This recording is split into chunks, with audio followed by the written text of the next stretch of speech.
I will start by saying welcome, everyone, to episode 12 of the TriFlow podcast, where business meets growth. In this episode, we have Corrie Elieff, who is, of course, the CEO of Sing It To Me Again, Sal. It is the... it's Grant Cardone, Canada, baby. Grant Cardone, Canada. Represent. That's right. With a name like Canada, you'd think it would just be in one country, but this thing is global. So it's funny. It's kind of like an oxymoron having Canada in there. Obviously, we're going to talk about the beginnings, the middles, everything that's leading towards how you got to where you are, and then maybe, any sort of methodology and of course all of the plugs galore. Everybody loves plugs. So first off, thank you very much for coming on the podcast.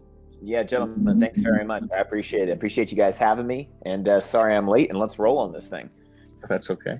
Of course. So I will start with the first question, if you're up for it. Yeah, let's roll. Okay. So the first question that we have for you is sort of starting at the beginning, right? Because every successful person was once a child, which sort of leads to asking that at the beginning, which is, what was your childhood like? And specifically, were your parents in sales at all? Or was this more of a clandestine thing for you? Yeah. Well, it wasn't secretive, but no, it's sales for me. My parents, my dad ran his own businesses growing up. And my dad did everything. You know that expression, you're a jack of all trades or a master of none. The thing with my old man, he's literally a master of every trade. Like anything he put his hands on. So my dad, he first had a business with my grandpa, and he owned 50% of a restaurant. This was before I was born. So my grandpa was a legend. He just passed away recently. Absolute legend. Came from Macedonia, didn't speak English, and then opened restaurants and built restaurant empire after restaurant empire. So that was my grandpa. Then my dad and him started a restaurant together in the 80s. And then I was born in 90. And then my dad actually built he went to school to be an automotive technician, and he was an auto restorationist. So he would import cars from Florida into Toronto and sell them in Ontario. So he did that business in the early 90s. And then he started working for IBM, which is a computer company, and started designing. He became like a networks or a systems engineer. So he went from working from restaurants to importing cars and restoring them and starting his own shop, to working for IBM as a systems engineer, and then became a network engineer for IBM. And then he went back into contracting, so like houses and all sorts of stuff. Like my dad did everything. And then my mom worked in leasing and sales for IBM. But I never really knew what she did, to be real. I was just mom works for a computer company, that was pretty much it. So yeah. That's incredible. Well, honestly, it sounds like your dad was just a genius who had a lot of untapped potential. And not everybody can do that, right? That's a lot of knowledge needs to be put into being able to make those kind of leaps, especially into the networking aspect of it. So. My dad, he can figure things out. So he would just start in a low position and then just work his way all the way up, because his brain would allow him to do that. And my childhood was working, man. Like my parents wouldn't buy me anything. My friends, I had a couple of richer friends than me. We were middle class. We always had, decent Christmases and, good gifts at your birthday. But, there was definitely, you had to turn the light off when you left the room, and you're, nice. Corey, who do you think I am? The electric company, like the same middle class mindset is there. The scarcity mindset. Don't use too many paper towels if you can use a cloth. So the middle class stuff was there. Money doesn't grow on trees, that type of mentality. And then from there, guys, my dad, I wanted the mini bike. I wanted motorcycles. Like I was a dirt bike guy. And my dad's like, you need to go work for it. So I started knocking on doors when I was 11 years old. So I started doing door-to-door sales at 11 to shovel driveways, at 12, 13 to start cutting grass. Yeah. Wow. That's hustle early, right? That's to think, right? Because you still had fun, right? Or was your entire childhood existence just constant pain and working, right? It was fun. Yeah, exactly. Yeah, I can imagine, right? You're doing this, but having a lot of fun at the same time. Yeah, when you're a kid, you don't take the rejection. Seriously. But some of the people who are watching may not know, what I'm doing now. So I know we said Grant Cardone, Canada. Did we give kind of a synopsis to that, or right now I'm running a $4 million company. We're literally about to sign a contract that's probably going to make us probably a $7 to an $8 million company this year. Nice. And I dropped out, so I didn't go to school. I think that's actually one of your questions, isn't it? Yeah. A little later on into the. Yeah, we're gonna get into the good stuff. We're gonna get into the good stuff, Corey. No worries. None of it. So wait, did you end up buying that dirt bike or? I did. Yeah, I did. We ended up buying a mini bike in 1970. It needed to be refurbished and rebuilt. Damn. And like I'm 11 years old, 12 years old. I saved up $900 as a 12-year-old and rebuilt the entire engine, refurbished the wheels, painted a whole bunch of stuff, cleaned this whole thing up. So I got the whole experience of rebuilding a dirt bike at like a young age. Nice. So do you think like being able to buy that dirt bike from knocking doors for cutting grass, like, because the next question is like, can you recall a defining learning moment that helped you mold you? Like when was the aha moment that sales makes money? Like when did you like make that connection that, hey, I need to go to sales, or was sales that defining 19. moment for you, or what was the? Yeah, I was probably 19. I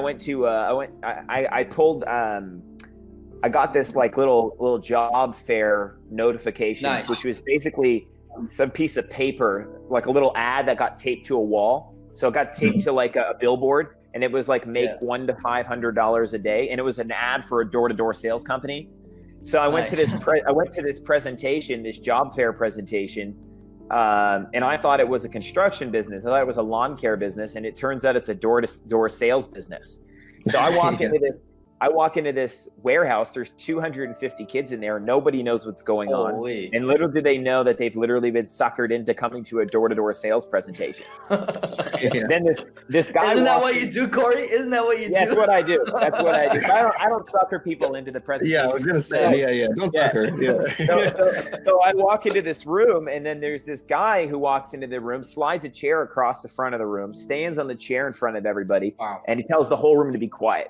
And then he gives a huge presentation about like, how sales is life, and you need to take your life to the next level. And, if you learn sales, you'll always have money, and you'll make more money than a lawyer. If you learn sales, you're going to be an expert communicator. You gotta level yourself up.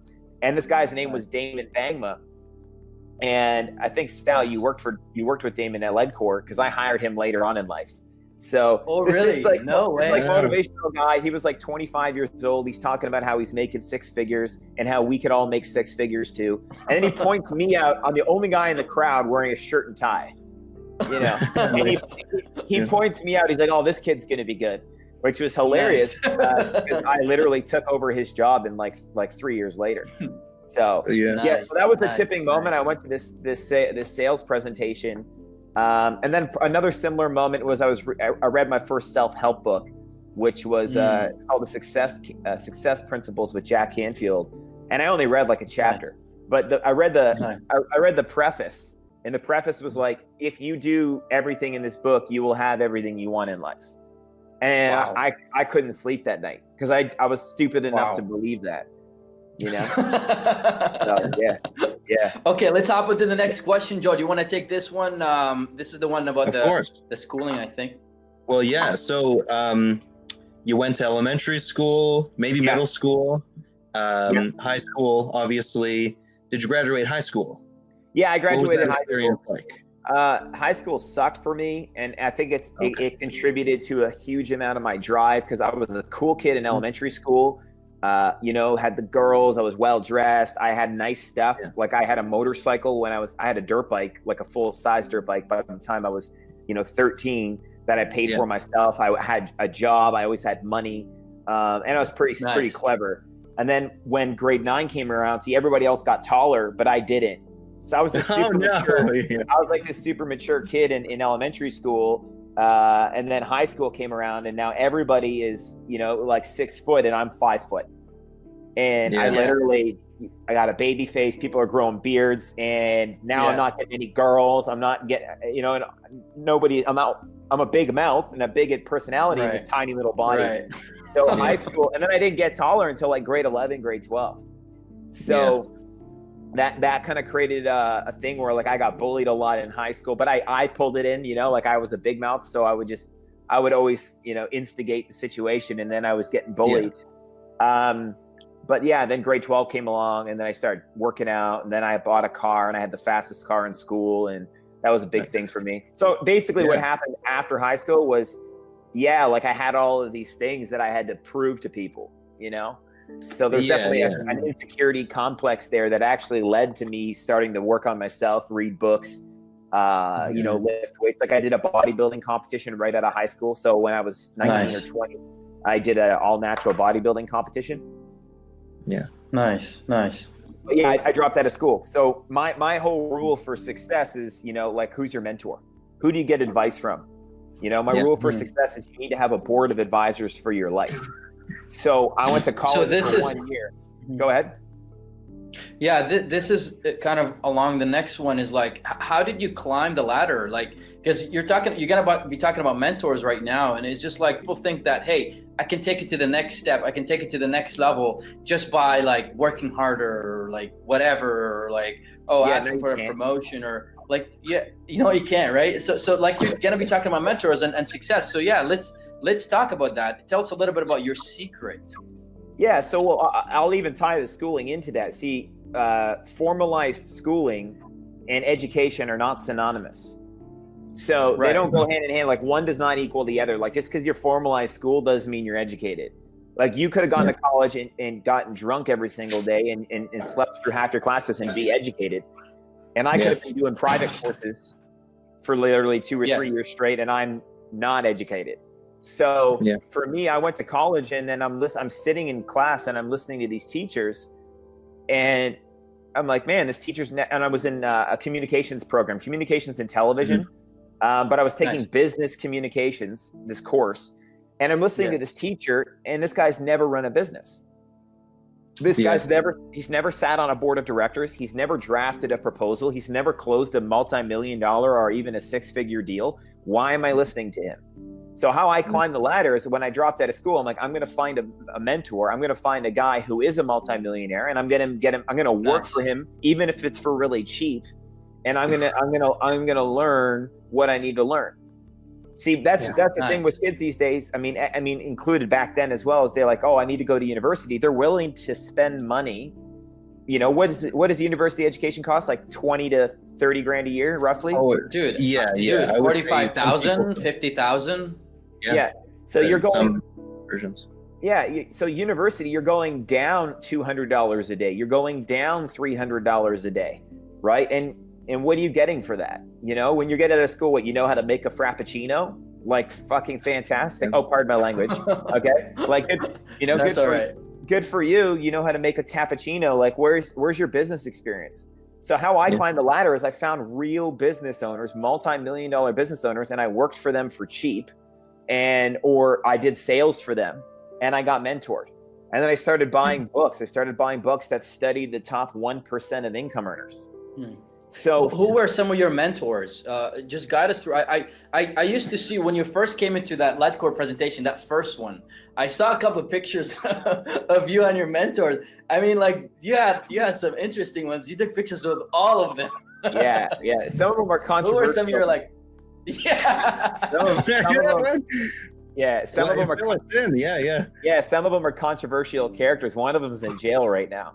So, damn. Oh wow. Yeah. I'm surprised another one of them's not in jail either, because I don't think he pays his taxes. But yeah, so the first company I worked for was a door-to-door sales business. I won't mention the name, but it was pretty shady. Like I ended up living in a warehouse for 8 months when I was working for this company. Oh wow. So I dropped out of college, and then I started hanging out with the wrong people. And I developed a drug habit at 19 years old. And I'm not talking about smoking weed. So I actually got into the wrong crowd. I started getting into fights. I started drinking all the time. And then it started this way. This is how it starts, by the way, for everybody to know. It always starts, oh, I just smoke a little weed. Every idiot on the planet who thinks that weed is not a gateway, you're an idiot. Yeah. Because that's where it always starts. You show me somebody who's just like, let's do some cocaine, who's never smoked a joint. Like you'll never meet anybody who's like, I don't smoke weed, but I do cocaine. You'll never meet that guy. Yeah. You know? Yeah. So it always starts with, oh, I only smoke weed on the weekends. And then it's, like I smoke weed occasionally. And then, I smoke weed to go to bed at night. And then you guys know these people, right? And then and then it got 100%. Into I only do party drugs on Saturdays. And then it's or once a month. And then it's like I only do party drugs Friday and Saturday night. And then Thursday, Friday, Saturday, and then it becomes every day. Well, and then it's like coffee, and you gotta do it twice a day, and then it becomes in the morning, like with the morning coffee, like that movie, Wolf of Wall Street.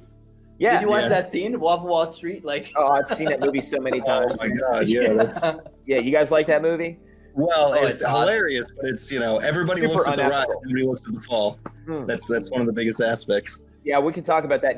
If you don't build your business on ethics, it'll collapse. But back to it. So my buddy calls me on a Wednesday. I just want to tie in how my ladder started because I dropped out of school and then I had a bunch of free time and didn't fill my time up. So I ended up with the wrong crowd. But my buddy calls me December 2010. I've had a drug problem for a year. And my buddy calls me on a Wednesday night, and he's stoned. He's on a bunch of MDMA, I think that was the drug. And I clued in. I'm like, all I can hear is this voice in my head saying, Corey, it's Wednesday night.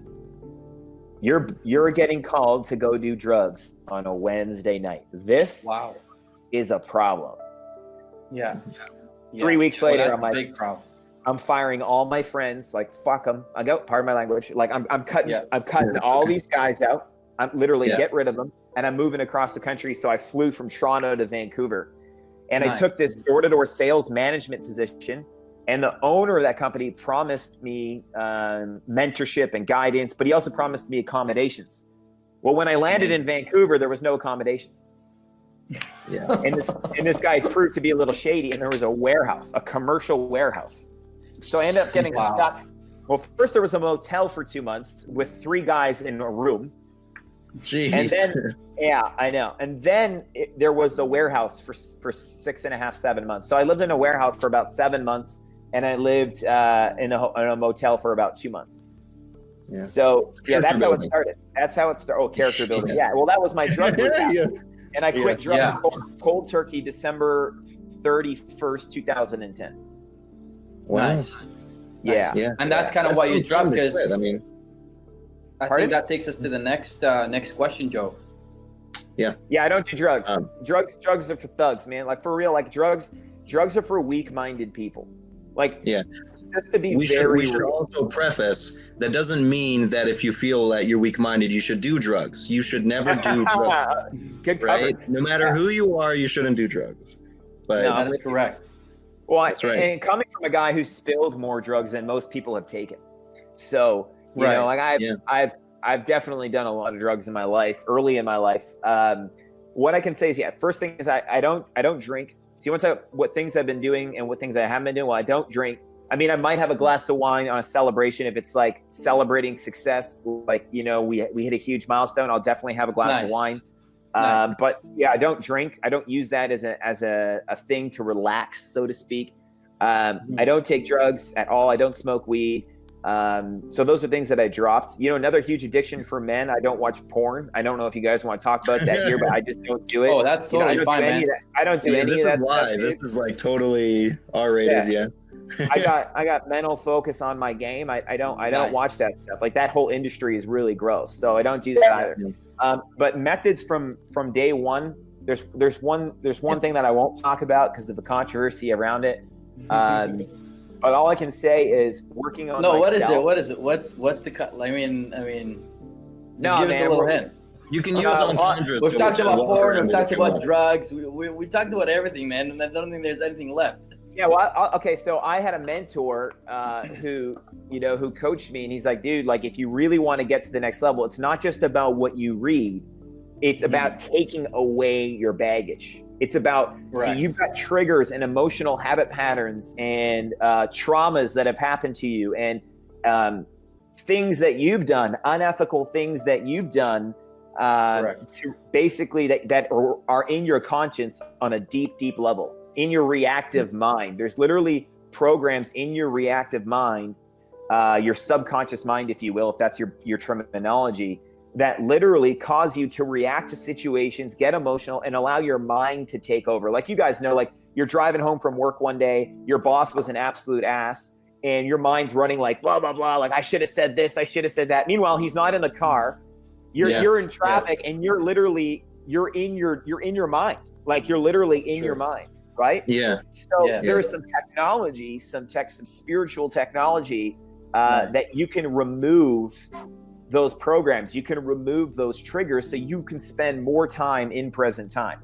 And I use that technology. It's a technology called auditing, and it's Dianetic auditing. So that's if you guys know what Dianetics is, I'll leave it there. I won't say. Well, then for anyone who's interested, they can Google it, right? Yeah. Exactly. Well, I wouldn't Google it, because if you Google it, the internet will tell you to stay away. So it's something that I've done. Okay. I did it in a Scientology center. So I don't have a religion, but it is a service that is offered by Scientology centers across the planet. And there's a reason why the media wants to keep people away from those places, because the year that I did my first about 25 hours of auditing, my income went from 37 grand to 90 grand. I did another 20 hours of auditing. My income went from 90 grand to 160 grand. And 100% in sales, there's a correlation. Because if we take the individual, we get rid of their emotional reactivity, we get rid of their triggers, basically you deassemble the ego. The guy is now more in control of his life. Does that make sense? So that's a technology I use. I do, I obviously have exercised my entire life. I've been a super, super fit dude. Here, there's a body. That's the shape that I used to be in. You didn't send me those pictures. Yeah, I did. Yeah. You sent me the bad ones, but not this bodybuilding one. I'll show everybody there. That's what I used to look like at one point. And I did that without drugs, no steroids. So pure discipline. I used to work out a lot. I think exercise is super important. And then reading, man, like you got to study successful people. Like a big method of what I've done is study the 1%.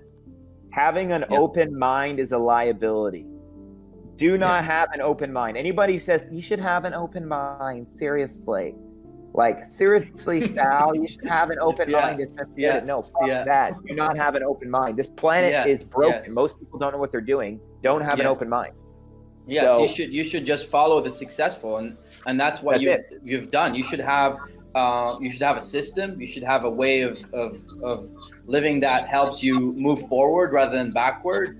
And really, like you said, all these things that you mentioned, working out, eating healthy, reading, removing yourself from your ego, and really, because that's what that's holding you back, is you are your own obstacle enemy, right? You're your own obstacle. So how the fuck are you gonna move forward if you keep coming up, like fucking yourself back and one step forward and two steps back? So no, the things that you're saying are just like amazing gold nuggets. Man. So, that's awesome, right? Dude. There's a lot of technology for deassembling the ego. I did all of it. I did Tony Robbins walking on fire with my bare feet, the Dickens process, all that psychological nonsense that say it's your parents' fault. It's not your parents' fault. There's so much more to it than that. Okay, because my parents did everything right. I ended up on drugs. Correct. So how do you explain that? How do you explain the guy your environment, peer pressure, and then things that you've done? So there's a lot of technology for deassembling the ego. The one that I found that worked best was auditing. But like, if you look at it, I mean, I did a Buddhist meditation retreat in the desert, 10 days of silence in the desert of California. I did, I lived on a Hare Krishna farm, which is like a Hindu sect. Okay. And I did that in Australia, 2 weeks on a Hindu farm. Like I said, I walked on bare coals with my bare feet, hot coals with my bare feet when I was like 20 years old. I did Reiki, which was like energy work. I did like a bunch of acupuncture. So all of that stuff is good. It's good to clean your energy out. Like you want to understand yourself. I just recommend staying away from psychologists and psychiatrists, because what they tend to do is they tend to stamp you and evaluate you. They try to say you are ADD, you are this, you are that, and rather than it stays that way forever. Yeah, and rather than you coming to your own conclusions about who you are and how to take your life to the next level, you now have this idea or this label. Like, labels are for boxes, not for people. The reason the psychologists and the psychiatrists give you a label is so that they can give you a drug, or so that they can keep seeing you. So that's not, and if you look at it, people who generally see a psychologist or a psychiatrist generally don't get any better. So that's why I stay away from those guys. I'd rather use Eastern medicine your Eastern methods for improving myself. So let's continue. Yeah. What's the next question?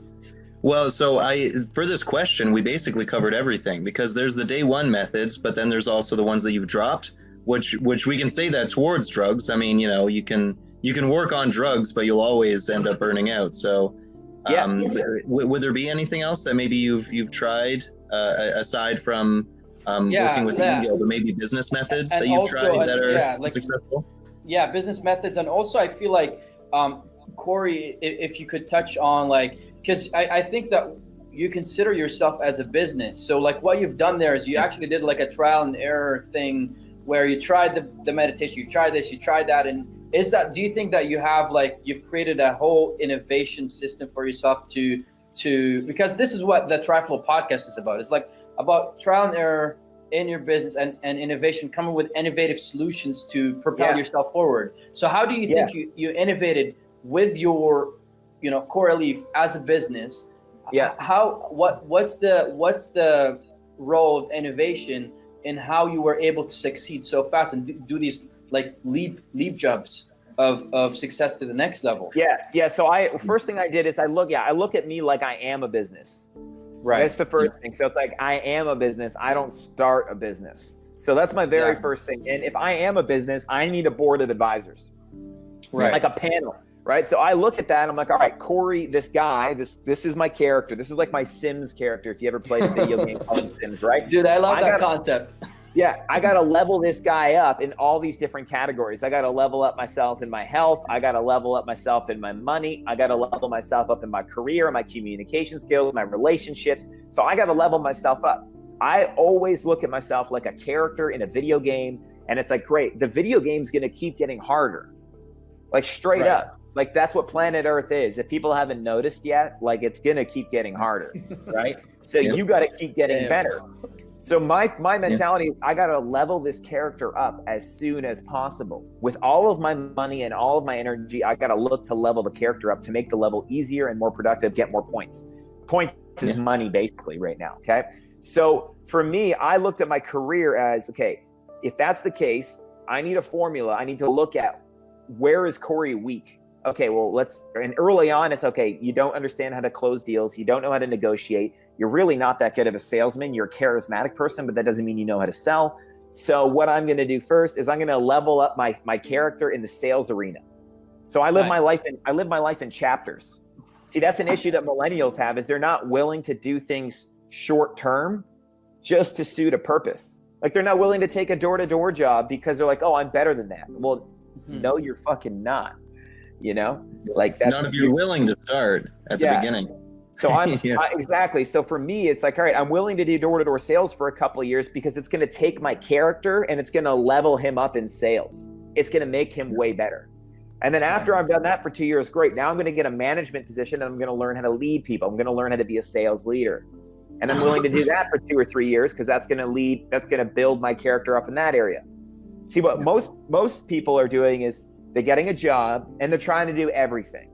So they're getting a job and they think that they're going to work their way up the corporate ladder, even though they are not in sales, which is hilarious. It's the slowest way to go up the ladder is to try and basically just do it without being in sales of some way. Because you're not on the revenue line of the business. You're on the cost line of the business. Anytime you're on the cost line of the business, people are always trying to keep your pay where it is. So, we have a lot of audience that are engineers. I graduated from a lot of people that know me are engineers right now. And literally it's going to take them 10 years to get to a place where they maybe make 120K a year, 150K a year.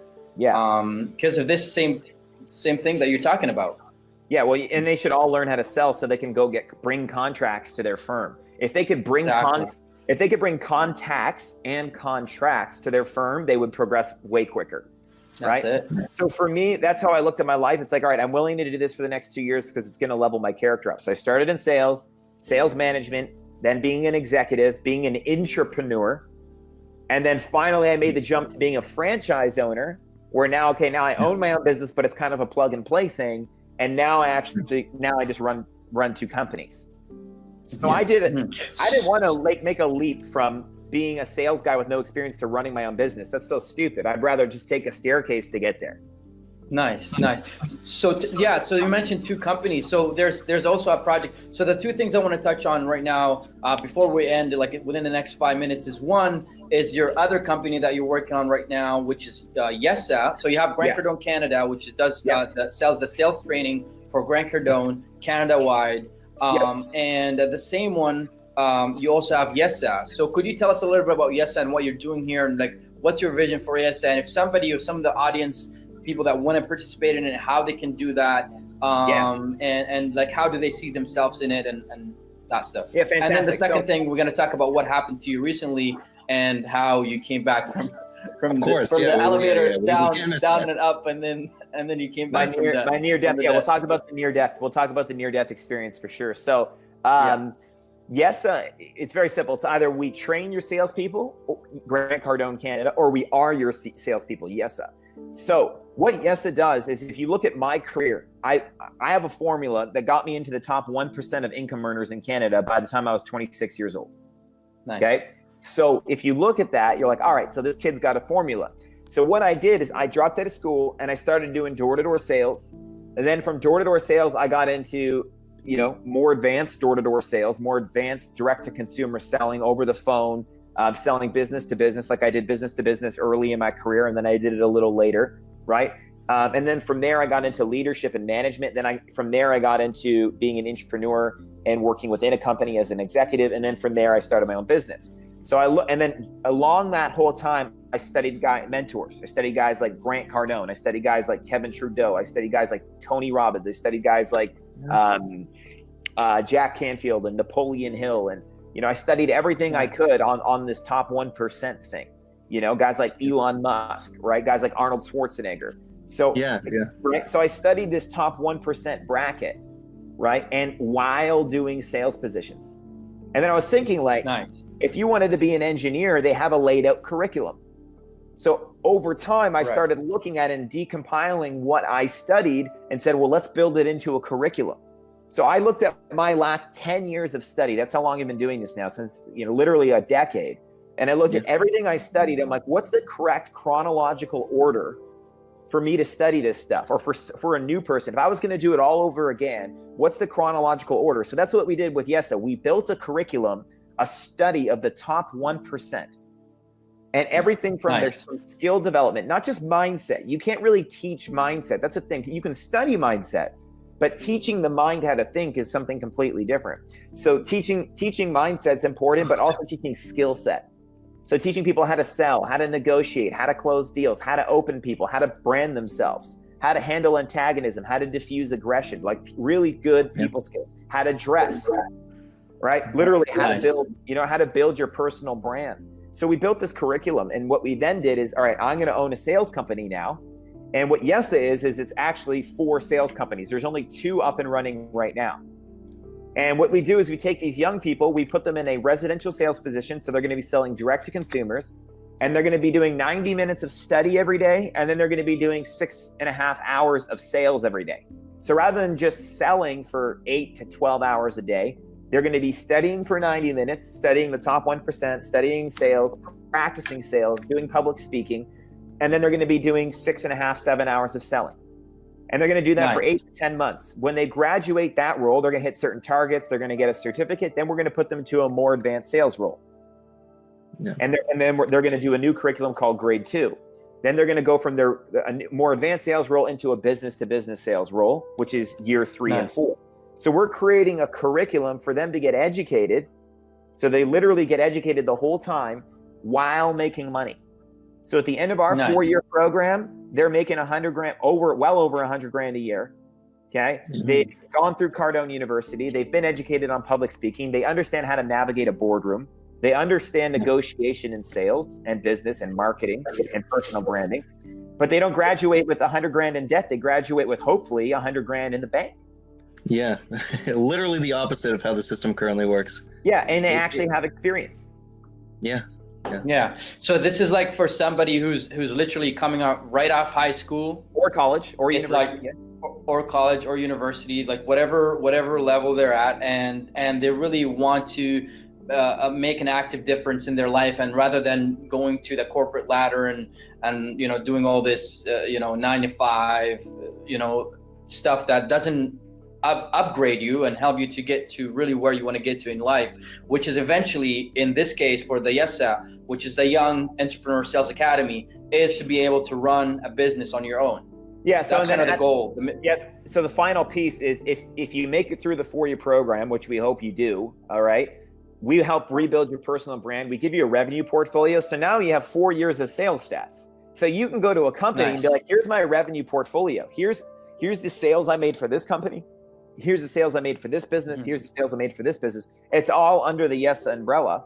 You have 4 years of tenure on your resume, not 1 year here, 1 year here, 1 year here. You have 4 years of tenure. But here's the thing, right? Like, that kid now has an actual brand.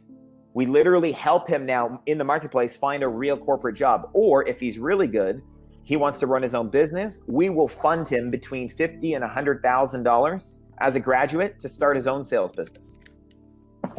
And guess what? When we supply everything, we supply the legal, we supply the payroll, we supply the startup fund, and we supply his first 5 salespeople, because we're a school. Amazing. That's fantastic. Yeah. So now we're going to get to the last part.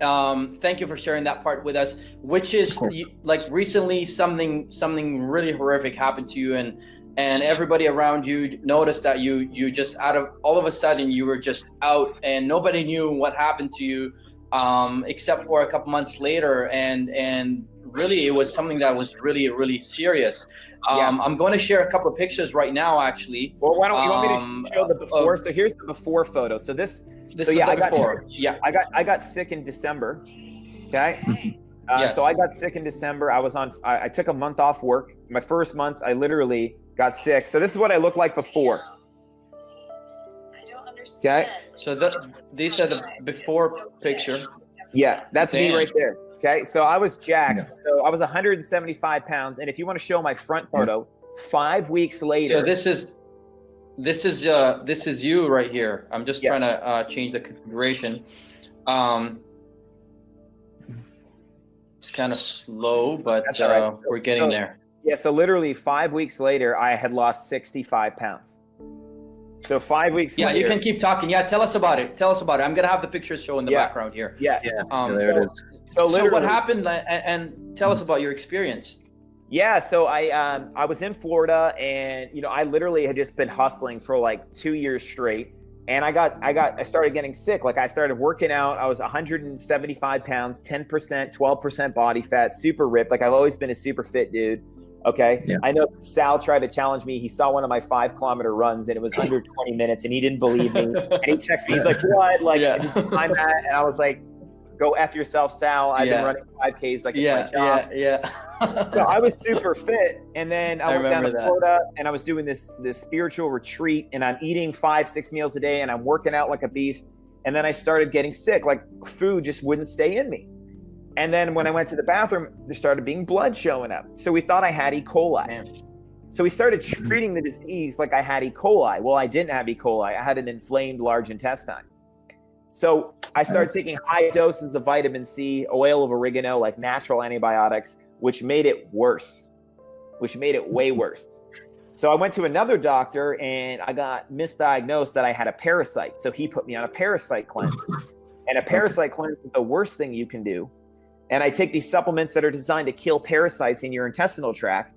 And it literally started making me bleed so much that I was literally running to the bathroom 20 times a day. And literally, gentlemen, I was shitting blood, like a lot of it. Holy. Okay. I can't even, like, that's so graphic. 20 times. I can't even imagine. Yeah. So I had to hop on an airplane from Florida, fly to Toronto. I ended up in a hospital just before New Year's, and I ended up bleeding out. I'm in this hospital, and the doctors, they do a colonoscopy. They shove a camera into your intestines, and they basically say, "Yeah, you have ulcerative colitis. It's in the most severe form, one of the most severe cases we've seen. Your CRP, your reactive protein in your blood, or your inflammation markers, are at 80. The healthiest recommended level is 5 or 4. So your inflammation in your body is 20x where it should be. So your body will not digest any food right now. Your body will not hold on to any food. And what we want to do is we don't know what causes this. That's what they say. Oh my God. They say we don't know what causes this, and you're going to live with it for the rest of your life. So the moment I heard that, I'm like, well, okay, so these people don't know what the fuck they're talking about. Yeah, this is just unknown territory. But they're quick to prescribe drugs. They're quick to prescribe drugs. They don't know what they're talking about, but they're very quick to prescribe drugs. So the doctors will tell you, oh, we don't know what causes this. Okay, well, if you don't know what causes it, with all due respect, then you don't know how to handle it. Because if you don't know the cause, then you don't know how to handle the situation and remedy it. So therefore, you can't give me advice. I don't care what medical school you went to. So I'm in this hospital now, and I've been in there for 7 to 8 days, and I'm literally shitting blood every single day. And I've already lost 25 to 30 pounds. Yeah. So my body's getting skinnier and skinnier and skinnier and skinnier. On day 5, and they put me on some steroids to help stabilize me, but I wouldn't get any better after day 5. So my CRP, my reactive protein, my inflammation levels in my blood wouldn't go down below 50. That's still over 10 times the allowable amount of inflammation in the body. So now I'm in this hospital, and I know how corrupt the medical system is. I know how broken it is. Like, these doctors don't know anything about food. The hospital food they're bringing you is Kellogg's and apple juice from the box and fruit cups and muffins and gluten and terrible crap. Yeah, literally processed stuff. Yeah. Processed shit. Literally. So I'm not taking any of that. My girl's bringing me juice. She's literally bringing me vegetable juice from a juicer. So nice. Cabbage, kale, cucumber, apple, carrot from a fresh juicer. And that's all I'm drinking. And the doctor's like, hey, we want to put you on this drug. And the drug is called Remicade, and it's a low-dose form of chemotherapy. So they want to put me on chemotherapy. And I'm like, I'm not taking chemotherapy, dude. They're like, listen, like, you're not going to get any better. You need to take this drug, or we need to cut out your colon. We need to cut out your large intestine. And I'm like, no, I'm not into that. So I checked myself out of the hospital. I'm in the weakest state ever. I've now lost 40 pounds. Okay. Yeah. I checked myself out of the hospital. I go to my parents' house in Toronto, and I try recovering there. But my parents are obviously very shooken up. They were very stressed because they're seeing their son. I went to the hospital. I came back like 30, 40 pounds lighter. Okay. Yeah, because like, look at your picture. You look like a totally different person, dude. Like, this is honestly, man, this is like, wow. And remember, that's what I looked like when I went in. Yeah, so, like I was jacked, you know. So take us through. I mean, I want to ask you, like, take us through. What was inside your head, dude? Like honestly, if anybody that would go through that, like, what was like at your, and that was probably like rock bottom for you. Like, rock bottom. How were you able to? A week later. Rock bottom was about a week later. Okay, so take us through that. Well, so I went to my parents' house, and my parents, it's just not a good place to be because think about it, your parents watching you die isn't good for their headspace. And I needed to be that's why I left the hospital. I can't be surrounded by people who are dying and mentally get my game on the healing process. I can't focus on healing when I'm surrounded by all this death, right?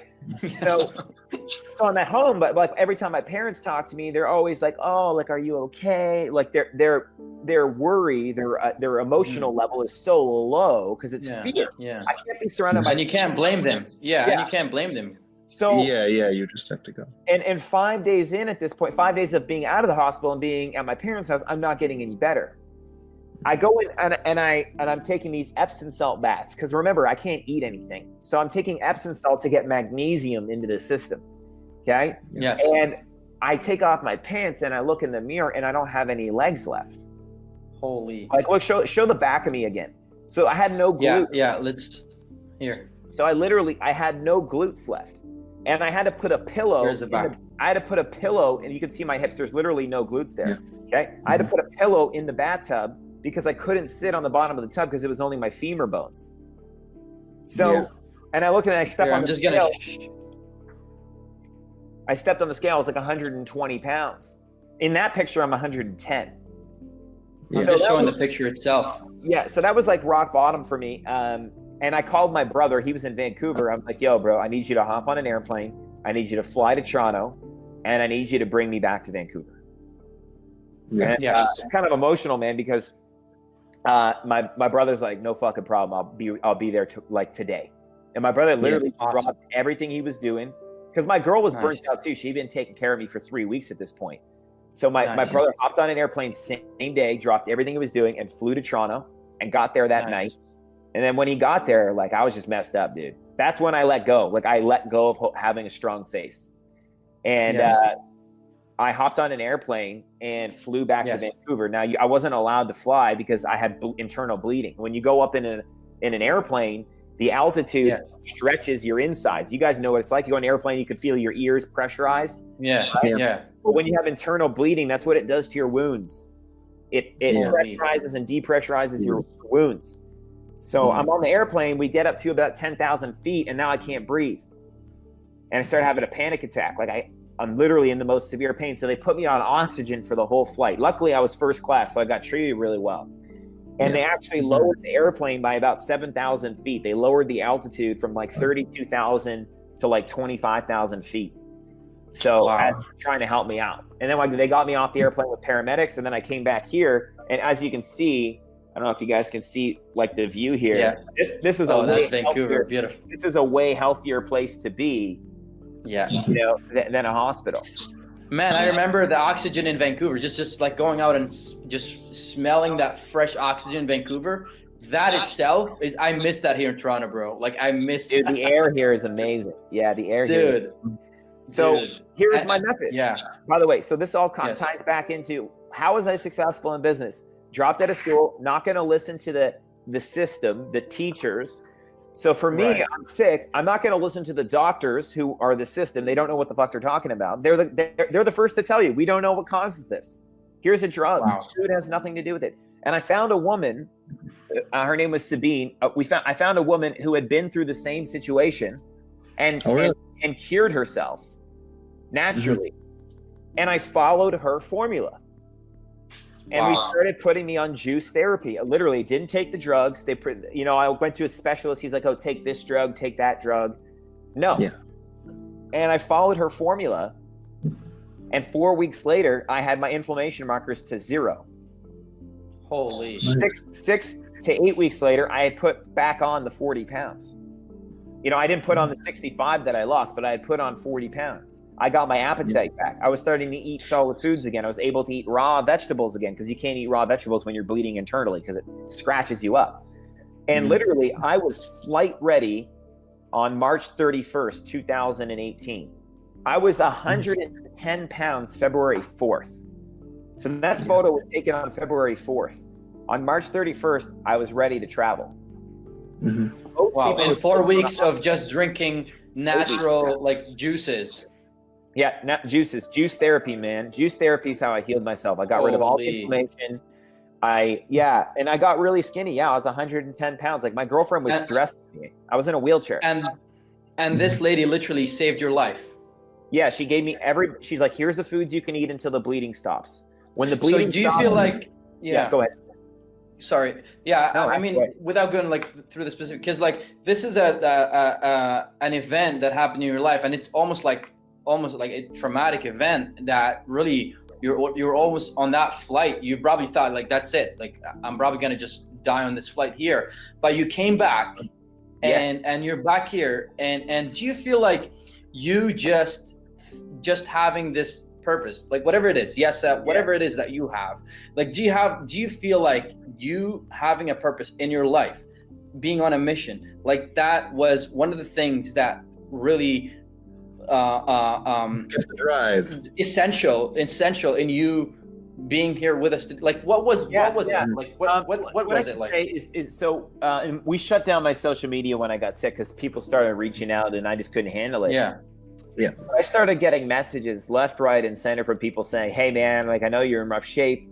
This will make me a bit emotional." People started reaching out to me, sending cards. They're like, "Hey, I know you're in rough shape, but like, I just want to let you know, like, changed my life."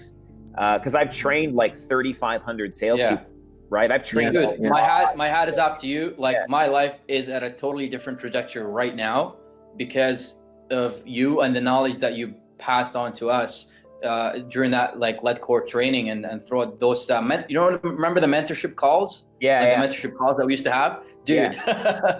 that was amazing. Like you should be having like mentorship calls like I should do that again. Yeah, like you should do that like on a podcast, like with you and somebody. I don't know, maybe you and Andrew, like just like have a show. You know what I mean? Like I'm coming out with a show. So I haven't done anything for my social media yet. So you're about to see, I'm gonna blow things up in a really big way this year. So I'm literally, dude, I can't wait. I'm dropping 25 grand right now on a bunch of social media stuff. So I'm literally about to roll out. Honestly, 3 to 4 months. Just hire us here. We'll do it for 20. Okay, cool. Yeah. Just right here. Just fly me to Vancouver. Yeah, dude. Of course, man. Man. I got lots of work to give. So. 100%. We'll definitely talk. But yeah, I think your question was just around like what purpose kept me alive while I was like purpose and it's important, like because you're back here. It's not like it's not for nothing, dude. Like it's for something. It's for whatever work that you're doing, for the people around you that told like, hey, you changed their life, and you're changing lives on the daily, and you will be changing lives through this social media and just being out there. Because when people see this stuff, they actually listen and sometimes things click, and when things click like that, it just changes their life. It just puts them on another trajectory. So do you feel like how big is that, and how important was that for you during those times? When I was really sick, I literally, my mindset broke. Like I mentally broke probably when I was about 120 pounds. So I did break. And I lost sight of the future. I literally was only thinking about day-to-day living. I lost sight of the future. I was doing a lot of energy work too. So that's the other aspect of what I was doing that helped me get better. I did a lot of energy work, a lot of mental training exercises, a lot of emotional work while I was sick. And what I can say is like I got really sick and then lost sight of my vision and my goals. But then people started sending me messages saying, thank you for changing my life. Like meeting you was like a pivotal point. Like people started writing me cards.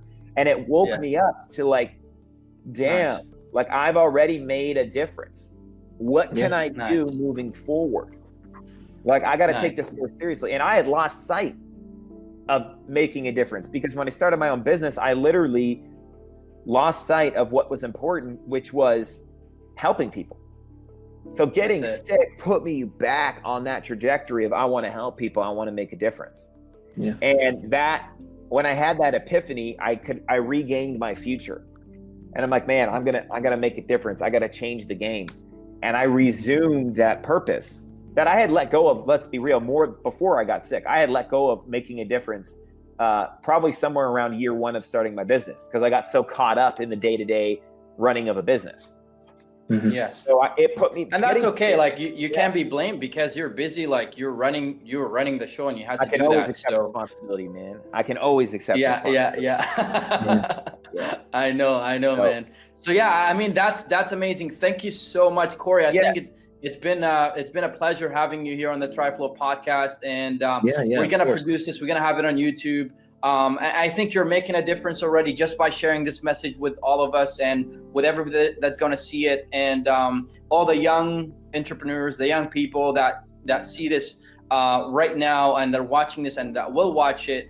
And really, like right now, we're in this digital age that is more connected than ever. So somebody literally in India could see this, or in China or in Japan or somewhere around the world that I just understand your language and can connect with you at a level that is that's never been witnessed before. So I think you should share your message, and you should share it more, and you should spend not 25,000. 50,000. So we give the people 25,000 and give us 25,000 too. Yeah, dude. But the main thing is the purpose and helping people, and you are on that. So thank you.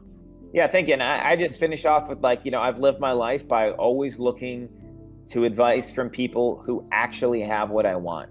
That's how I cured myself of the sickness. That's how I literally cured myself of a chronic, incurable sickness. That's how I built a multi-million-dollar company. That's how I've killed it in business and in sales, is listen to people who actually have the results. Don't just think that because they have a piece of paper beside their name or some credentials that they actually know what they're talking about. So, don't keep an open mind with somebody just because they're an academic. Like, actually look to see if they have the results. And that's how you got to build your life. Have an advisor for every area of your life, a health advisor, a money advisor, a business advisor. Have an advisor who has the results for every area of your life, and shut everybody else's opinion out. Cut it out. That'd be my final message. Awesome. Well, thank you so much for coming on. Again, it's been an amazing podcast. Like, your story is incredible, and by all means, like we should be sharing this with as many people as possible. So appreciate both of you, gentlemen. Of course. Thank you so much, man. Really appreciate it. Thank you, brother. I'll have you guys on when we launch our podcast. That'll be at the end of summer. Hey, I'd love to come on. All right. Yeah. All right, guys. All right. Peace, man. Thank you. Cheers, guys. Yeah. Bye. Okay. So if that's it at the end of the episode, we'll just end it by saying, thanks for coming by and watching another TriFlow podcast. And until next time, stay tuned for what we have. Till then, adios.